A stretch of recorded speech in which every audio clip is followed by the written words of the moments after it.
O nosso próximo convidado é Eduardo Diogo, diretor de Administração e Finanças do Sebrae Nacional. Ele é advogado, mestre em liderança pela Universidade de Georgetown, nos Estados Unidos, autor dos livros Muda Brasil e It Was About Hope. Foi consultor do Banco Mundial em Washington, D.C., secretário de Planejamento e Gestão Estadual, presidente do Conselho Nacional dos Secretários de Administração e Gestão, presidente da Confederação Nacional dos Jovens Empresários. Eduardo também estudou em instituições como a Wharton School, University of Pennsylvania, nos Estados Unidos, London School of Economics and Political Science, na Inglaterra, e International Institute for Management Development, na Suíça. Eduardo Diogo representa o Sebrae Nacional, também o Conselho Deliberativo da Apex Brasil, Conselho Deliberativo da Agência Brasileira de Desenvolvimento Industrial, Conselho da Associação Brasileira de Instituições Financeiras e Desenvolvimento e o Comitê Gestor da Mobilização Empresarial pela Inovação da Confederação Nacional da Indústria. Também o Conselho Superior do Instituto Eovaldo Lodge, Conselho Superior da Câmara Brasileira da Indústria 4.0 do Ministério da Economia, o Comitê de Orientação Estratégica do Programa Brasil Mais Produtivo do Ministério da Economia. E a partir de agora, Eduardo Diogo fala, então, sobre gestão e liderança para micro e pequena empresa. Seja bem-vindo, Eduardo Diogo. Muito obrigado, Juliane. É uma alegria estar aqui com você, é uma alegria estar com todos aqui que estão conosco nesse momento. Eu quero fazer uma rápida saudação a todos, ao Ricardo, ao Alcides, ao Eudaldo, belas palavras aqui no início. Enfim, a Amanda, ao Alencar, e eu dar um abraço, obviamente, ao Henrique, que está juntamente com o nosso querido amigo secretário Carlos da Costa aí, fazendo esse trabalho à frente da CEPEC, um trabalho da mais alta relevância para todos nós. E dar um abraço mais do que especial a essa pessoa que lidera e inspira a nós todos com a sua humildade, com a sua dedicação, que é o nosso querido amigo, presidente e conselheiro Hercílio Santinoni, o que me convidou, e eu fico muito grato sempre pela atenção do Hercílio, sempre redobrada com relação a mim, e obviamente é uma alegria grande. A gente está aqui para poder conversar um pouco e tentar trazer um pouco de informações a mais dentro desse contexto que a gente vive agora, né? É onde essa realidade cada vez se mostra para a gente mais dinâmica, mais atuante, o que, na verdade, é uma coisa que apenas as mudanças estão ficando mais aceleradas ainda, né? Cada vez mais. E eu entendo que é um evento maravilhoso esse que vocês fazem, a Semana Internacional das Micro e Pequenas Empresas, e quando vocês trazem os tópicos mentalidade e propósito, isso é de uma riqueza e de uma sabedoria, entendo eu, a junção dessas duas palavras, assim, uma coisa maravilhosa, porque a mentalidade é o que faz com que a gente se mova, né? O nosso mindset, a palavra em inglês, talvez pudesse traduzir isso aí, essa nossa mentalidade é o que define tudo, a maneira com que a gente reage diante dos fatos, a maneira com que a gente pensa, certo? É a maneira com que a gente interpreta determinadas situações, cada um da sua maneira, é tudo fruto da nossa mentalidade. Obviamente que ela é forjada ao longo da nossa história de vida, dos nossos estudos, das nossas crenças, de todas as nossas experiências, né? Isso tudo ligado a um propósito maior, né? Eu adoro o termo propósito também, adoro dizer que é fundamental na vida, para tudo que a gente faça, a gente ter uma coisa que eu chamo de constância de propósito. O propósito, para mim, também me lembra estratégia, porque, para mim, a maneira mais fácil de entender o que é uma estratégia é o fato da gente poder, por meio dela, a gente conferir um propósito às nossas decisões do dia a dia. Né? Quando a gente tem uma estratégia maior que une a todos nós, ela confere propósito a todas as questões simples que a gente faz no dia a dia. Poxa, por que efetivamente eu vou deixar de fazer isso? Não, porque eu tenho uma estratégia que tem um objetivo de chegar ali mais adiante. Então, propósito também me lembra valores, me lembra princípios, me lembra a diferença de fidelidade com lealdade. Né? Fidelidade, normalmente, a gente tem com os animais, não é à toa que a gente fala que tem uma pessoa tem uma fidelidade canina, né? Mas a lealdade, ela vai para além das pessoas. Enquanto a fidelidade eu vejo como sendo uma coisa ligada à pessoa, a lealdade eu vejo ligado a princípios e a valores. Então, se uma pessoa começa a agir de uma maneira que é equivocada, que não é conforme a gente tinha alinhado ali os nossos princípios, os nossos valores, a gente tem total direito de, dar um basta e dizer, espera aí, que o caminho está errado, né?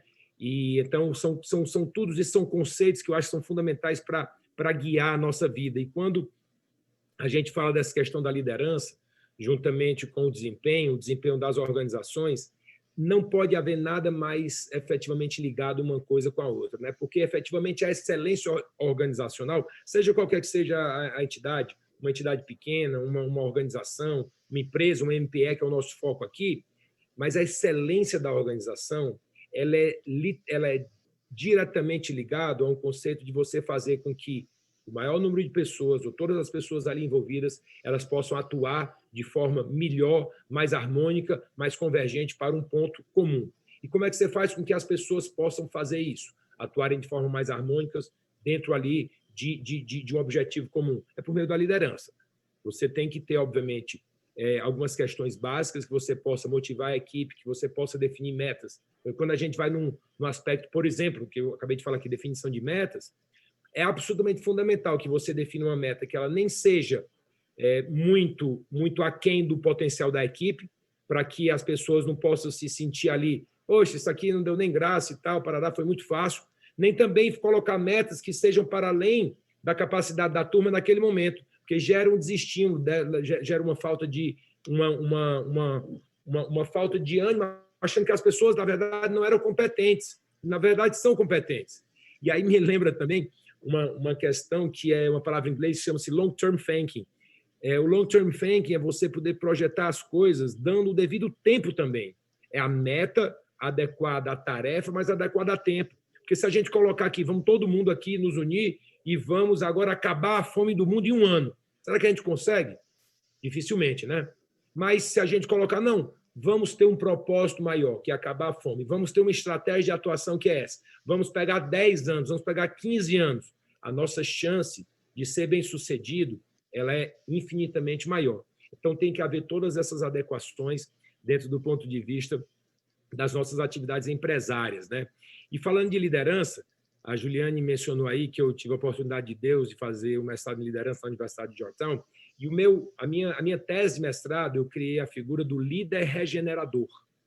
E eu vou jogar aqui cinco pontos importantes na minha, obviamente, peço desculpa, quem tiver uma percepção diferente é muito bem-vindo, a gente debate isso também, mas assim, eu tenho uma impressão para mim, de 5 pontos que eu destaquei na minha tese de mestrado, que é o seguinte, um deles, o líder é aquele que cria oportunidade de liderança para os outros. Então, para mim, assim, eu considero que uma das coisas mais legais quando a gente tem a oportunidade de estar em qualquer função de liderança, é você dar oportunidade para novos talentos. Talentos, aqueles que ainda não tiveram o seu potencial devidamente preenchido, mas que a gente vê que ali com um empurrão a pessoa vai e deslancha. Então, eu queria destacar esse primeiro ponto.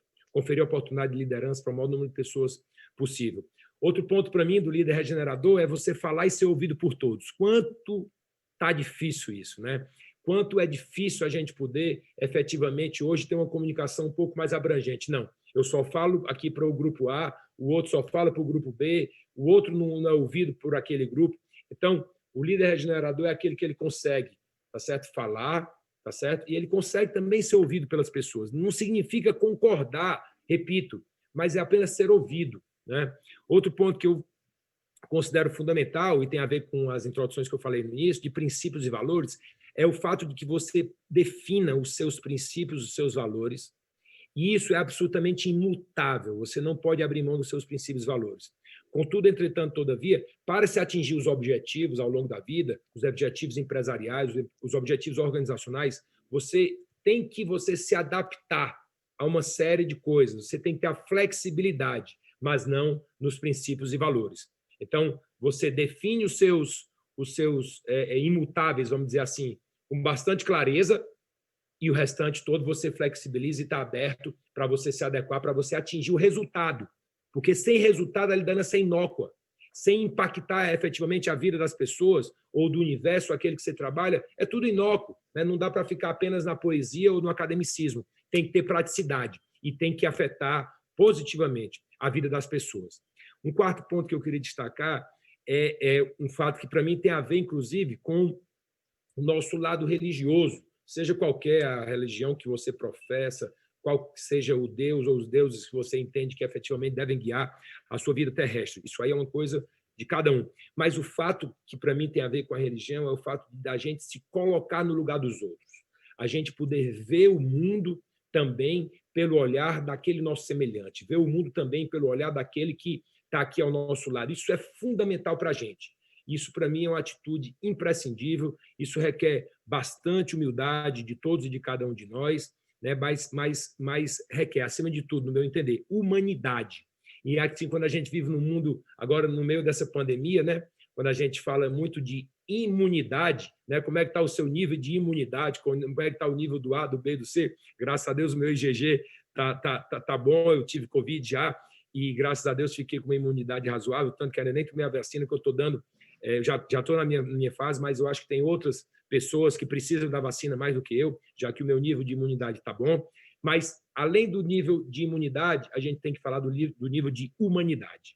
Então, isso é fundamental em tudo que a gente faz da liderança. E o quinto, para poder destacar aqui, que é uma coisa que sempre me veio muito à cabeça, e eu queria muito lá para trás, desde que eu queria colocar num paper, alguma coisa assim que pudesse ficar registrado, que, para mim, é uma coisa imprescindível na liderança, que é o desapego ao poder.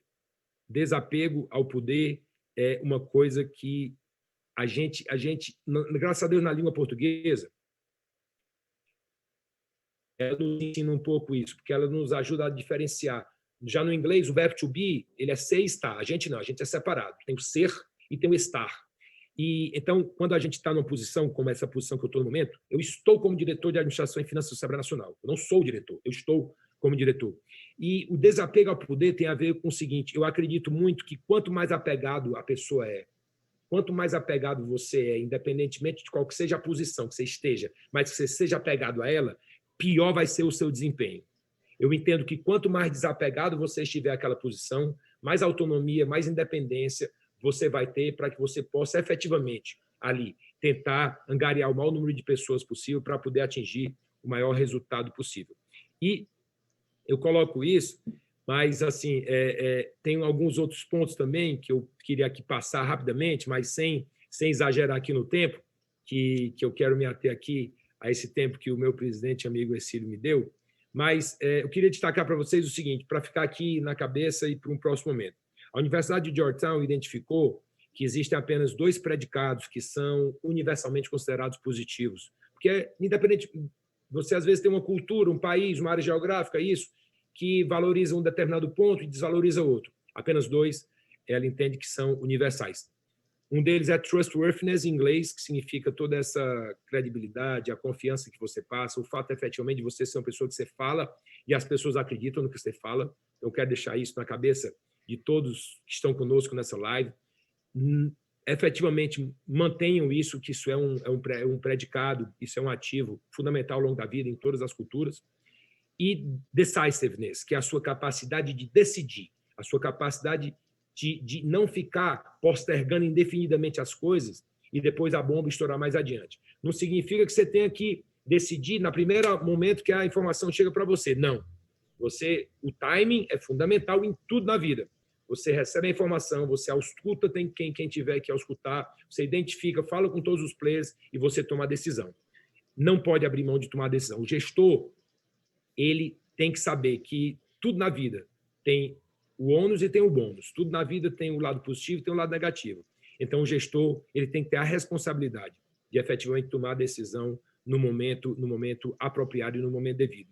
E aí, enquanto Einstein dizia que a nossa imaginação é muito mais importante do que o nosso conhecimento, porque o nosso conhecimento, por maior que ele seja, ele é limitado e a nossa imaginação ela é absolutamente ilimitada.